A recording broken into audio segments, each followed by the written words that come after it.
नमस्कार दोस्तों, जैसा कि आप लोगों ने सुना होगा कि महाराष्ट्र में अब टैक्सी एग्रीगेटर रूल आ गया है और 2 जून से लागू होने वाला है। पर दोस्तों इसमें बहुत सारे बदलाव होने वाले हैं। तो जो ड्राइवरों की शिकायतें थी जिसमें कि ड्राइवरों को रेट नहीं मिल रहा है, कि ओला उबर जैसी कंपनियां उनको कम रेट में गाड़ी चलवाती है, कभी कभी बहुत अच्छा रेट मिलता है और कभी कभी रेट इतना कम हो जाता है कि सोचते गाड़ी चलाएं कि बैठे रहें। और बहुत से ड्राइवर की ये भी शिकायत थी कि ओला उबर कभी भी इनकी आईडी बंद कर देता है, इनकी गलती नहीं है तो भी इनकी आईडी बंद कर दिया जाता है। बहुत से ड्राइवर की ये भी शिकायत थी कि हम ओला उबर के साथ इतने साल से काम कर रहे हैं पर हमें इसका कुछ भविष्य नज़र नहीं आ रहा है, हमारा कुछ भविष्य सुरक्षित नहीं है। तो दोस्तों जब ये रूल चालू हो जाएगा उसके बाद ड्राइवर लोगों की ज़िंदगी में बहुत सारे बदलाव आने वाले हैं। ऐसे बहुत सारे पॉइंट्स हैं पर मैं चाहता हूँ इसमें कुछ मेन पॉइंट्स बता दूँ जिससे ड्राइवर लोगों को जानकारी रहे कि आगे चल के हमारे साथ क्या अच्छा क्या बुरा होगा। जब ये टैक्सी एग्रीगेटर रूल चालू हो जाएगा इससे ड्राइवर को कुछ फ़ायदा भी होगा तो कुछ नुकसान भी होगा। सबसे पहले बात करते हैं रेट की। तो जो रेट सरकार तय करने वाली है, अभी कैसा होता है कि इसका रेट ओला उबर रेट तय करता है कि कितना किलोमीटर होगा, राइड टाइम कितना होगा, ट्रैवल टाइम कितना होगा, उसका बिल कितना बनेगा, वो ओला उबर कंपनी डिसाइड करती थी। और दोस्तों अब इसका रेट सरकार तय करेगी। सरकार का एक स्टैंडर्ड रेट होगा। तो जो सरकार का जो स्टैंडर्ड रेट होगा उस स्टैंडर्ड रेट से जो ओला उबर कंपनी है अगर रेट कम करना है तो ज़्यादा से ज़्यादा 25% इसका रेट कम कर सकती है, उससे ज़्यादा कम नहीं कर सकती है। कई बार आप लोगों को लगता है कि ओला उबर रेट इतना कम कर देते हैं कि हमें लगता है कि बस हमारा गैस का पैसा ही निकलेगा, यानी कि लगभग आधा रेट कम कर देता है। एग्जाम्पल के लिए समझ लीजिए, अगर सरकार का स्टैंडर्ड रेट 100 रुपया है तो वो 75 कर सकती है, उससे ज़्यादा कम नहीं कर सकती है। और जहाँ तक बात है रेट बढ़ाने की, जब रेट सर्ज हो जाता है, एक्स्ट्रा रेट लगता है, तो उस समय कई बार देखा आपने कि ये ओला उबर 1.5 2 टन्स भी रेट ला देता है, कभी कभी 2.5 या 3 टन्स भी रेट ला देता है, ऐसा भी देखा गया है। तो उस समय पर जो ओला उबर कंपनी है वो 1.5 टन से ज़्यादा रेट नहीं लगा सकती है, यानी कि अगर नॉर्मल फेयर 100 रुपया है तो ज़्यादा से ज़्यादा 150 कर सकती है, उससे ज़्यादा नहीं कर सकती है। इसके अलावा जो ओला उबर ड्राइवर काम कर रहे हैं ओला उबर कंपनी के लिए, सभी ड्राइवरों का PCC होना ज़रूरी होगा, सब ड्राइवर के पास टैक्सी बैच होना ज़रूरी होगा, यानी कि TR लाइसेंस और टैक्सी बैच होना ज़रूरी होगा। नहीं तो बाकी सभी ड्राइवर लोगों को निकाल दिया जाएगा जिसका टैक्सी बैच या TR लाइसेंस नहीं होगा। तो अगर आप लोगों के पास टैक्सी बैच नहीं है तो जल्द से जल्द टैक्सी बैच बनवा लीजिए। अभी आप लोगों को सवाल होगा कि टैक्सी बैच बनाने में टाइम लगेगा। तो सही बात है, आप लोगों को टैक्सी बैच पहले बनवा लेना चाहिए था, पर आप लोगों ने नहीं बनाया, कोई बात नहीं, अभी बना लीजिए। जैसा कि आपको पता है कि 2 जून से ये कानून लागू हो जाएगा, पर ऐसा नहीं होगा कि 3 जून को ही सभी ड्राइवर लोगों को निकाल दिया जाएगा। उसका टाइम दिया जाएगा कि आपको इतने दिन में ही टैक्सी बैच बनवाना ज़रूरी है। अगर आपने उस टाइम पे भी नहीं बनवाया तो आप लोगों को ओला उबर के प्लेटफॉर्म पे आप लोग काम नहीं कर सकते हैं। टैक्सी बैच कैसे बनता है उस बारे में मैं ऑलरेडी वीडियो बना चुका हूँ, आप लोग मेरा पुराना वीडियो देख सकते हैं। उसमें मैंने बता दिया है कि टैक्सी बैच बनाने के लिए आपको क्या क्या पेपर चाहिए, क्या क्या डॉक्यूमेंट होना चाहिए, कितना समय लगेगा, कितना खर्चा आएगा। आप वीडियो देख सकते हैं, वीडियो का लिंक मैं डिस्क्रिप्शन में डाल दूँगा, आप लोग देख लीजिएगा। इसके अलावा जो भी ओला उबर कंपनी के साथ या रैपिडो इंड्राइव जो भी कंपनी के लिए काम करते हैं, उस कंपनी के लिए काम करने वाले हर ड्राइवर को 5 लाख तक का मेडिक्लेम मिलेगा और 5 लाख तक का इंश्योरेंस मिलेगा। जो ड्राइवर इन ऑनलाइन टैक्सी के लिए काम करते हैं, मान लीजिए उनके साथ नुकसान हो जाए, उनके जान को कुछ धोखा हो जाए, तो ऐसे हालत में जिस कंपनी के लिए काम करते रहेंगे वो कंपनी उनको 5 लाख का इंश्योरेंस देगी। और अगर ड्राइवर को कहीं एक्सीडेंट हो जाता है या कुछ दुर्घटना घट जाती है, ऐसे मामले में 5 लाख रुपये का उनको मेडिक्लेम मिलेगा और ये पूरा पैसा कंपनी पे करेगी उस ड्राइवर के लिए। इस नए एग्रीगेटर रूल में ये भी बात चल रही है कि इसमें महिला की सुरक्षा का ज़्यादा ध्यान रखा गया है। तो ऐसा माना जा रहा है कि महिला सुरक्षा के लिए शायद महिला ड्राइवर रखा जाएगा, यानी कि जब कोई महिला कस्टमर गाड़ी बुक करेगी तो उसको पिकअप ड्रॉप के लिए महिला ड्राइवर ही जाएगी। पर इस तरह की बात भी उसमें कहा जा रहा है। ये जो कैंसिलेशन रेट वो भी चालू होने वाला है। जैसे कि आप जानते हैं कि पहले कस्टमर ने गाड़ी बुक की और कई बार ड्राइवर लोग बुकिंग एक्सेप्ट करते थे, उसको कैंसिल कर देते थे। पर दोस्तों अब ऐसा नहीं चलेगा। अब अगर किसी कस्टमर ने गाड़ी बुक की और ड्राइवर ने उसको एक्सेप्ट किया तो उसको पूरा करना ही पड़ेगा। उसको कैंसिल करना है तो तरीके से कैंसिल करना पड़ेगा। बुकिंग एक्सेप्ट करके तुरंत कैंसिल कर देगा तो उस पर ड्राइवर को फ़ाइन लगेगा।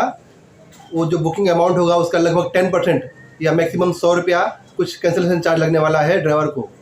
और जब वो ड्राइवर का कैंसिलेशन चार्ज काट लिया जाएगा तो वो चार्ज कस्टमर के अकाउंट में जोड़ दिया जाएगा, जो उसको नेक्स्ट राइड में काम आएगा। उसी तरह और किसी कस्टमर ने गाड़ी बुक की और उसने बिना कारण बुकिंग कैंसिल कर दिया तो उसमें उसका 50 रुपये काट लिया जाएगा और वो पैसा ड्राइवर के अकाउंट में जोड़ दिया जाएगा। जब ये टैक्सी एग्रीगेटर रूल 2 जून से लागू हो जाएगा, उसके बाद हर यूनियन को, यानी कि जिस यूनियन से आप जुड़े हैं, हर यूनियन को 1 महीना टाइम मिलेगा। 1 महीने में उनको अगर लगता है, यूनियन को या ड्राइवर लोगों को लगता है कि इसमें इस एग्रीगेटर रूल में कुछ बदलाव लाना चाहिए, इसमें ये कमी है, ये अच्छा है, ये बुरा है, तो ड्राइवर अपनी शिकायत लिखित में यूनियन को जमा करेगा और वो लेटर और शिकायत का पत्र यूनियन जाकर परिवहन मंत्री को दिखाएगा। और उसमें लगेगा कि उन परिवहन मंत्री को कि ये सही में ये रूल गलत लग रहा है, तो उस पर सुधार किया जाएगा और उस पर बदलाव लाया जाएगा। तो आप लोगों को केवल 1 महीना मिलेगा उस रूल में कुछ बदलाव लाने के लिए। और 1 महीने में बदलाव नहीं किया गया तो रूल हमेशा के लिए परमानेंट रखा जाएगा। बाद में उस रूल में आप कुछ बदलाव नहीं कर सकते हैं।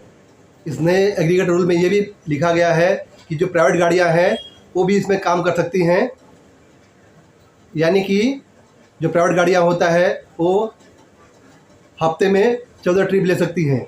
यानी कि केवल जब वो ऑफिस जाते हैं उस समय या ऑफिस से घर आते हैं उस समय उनको जो पूल सर्विस होती है उसका वो लोग इस्तेमाल कर सकते हैं।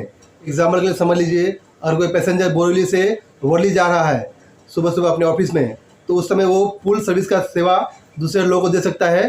तो अगर कोई दूसरा पैसेंजर उस कांदिवली से लेकर वर्ली के बीच में कोई उस गाड़ी में जाना चाहता है तो उस ऐप के थ्रू उसमें वो बुकिंग डाल सकता है और उसी गाड़ी में जा सकता है जिसका पैसा उस गाड़ी मालिक को मिलेगा।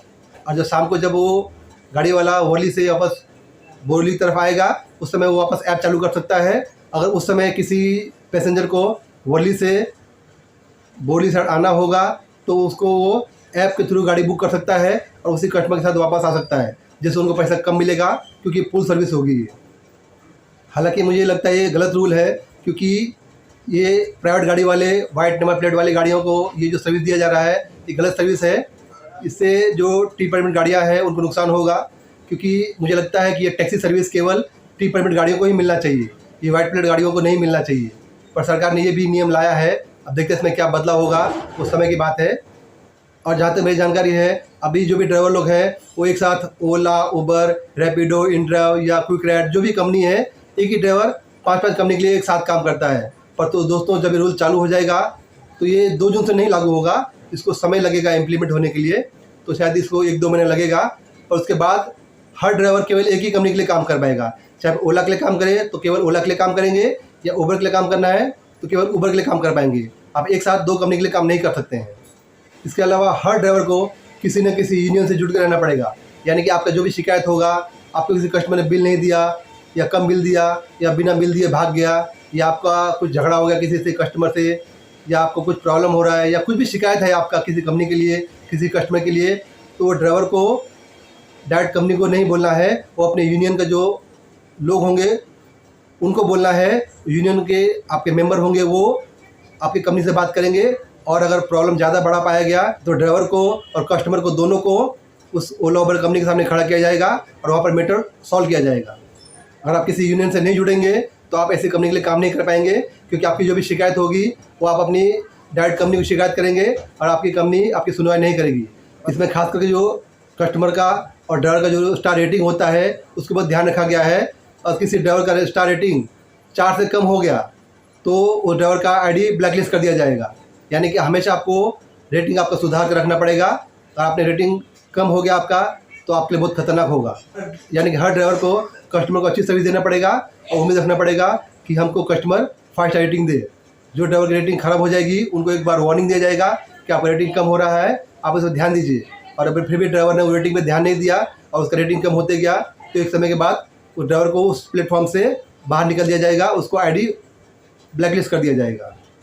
और जहाँ तक मेरी जानकारी है, ड्राइवर लोग का जो ड्यूटी का है टाइम टेबल भी वो फिक्स किया जाएगा। अभी आपने देखा है कि कई सारे ड्राइवर 12 घंटा, 14 घंटा और कई ड्राइवर तो 16-16 घंटा काम करते हैं अपना टारगेट पूरा करने के लिए। और दोस्तों ऐसा होगा उस समय जब रूल ठीक से लागू हो जाएगा, उस समय हर ड्राइवर का टाइम टेबल फिक्स किया जाएगा। यानी कि आप जब लॉगिन करते हैं और लॉग आउट करते हैं उसका टाइम देखा जाएगा।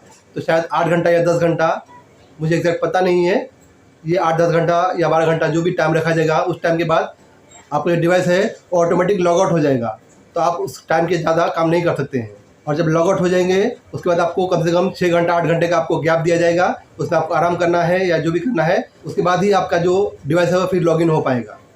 यानी कि ये कस्टमर की सुरक्षा के लिए किया गया है, क्योंकि कई सारे ड्राइवर लोग 14-14 घंटा 16 घंटा काम करते हैं। कई बार तो ये भी देखा गया कि कई ड्राइवर लोग 24-24 घंटा काम करते हैं, और अगर जब ज़्यादा टाइम काम करते हैं तो ड्राइवर के अटेंशन में फ़र्क पड़ता है, ड्राइवर इतना ध्यान नहीं दे पाता है गाड़ी पर, उससे एक्सीडेंट होने का खतरा होता है।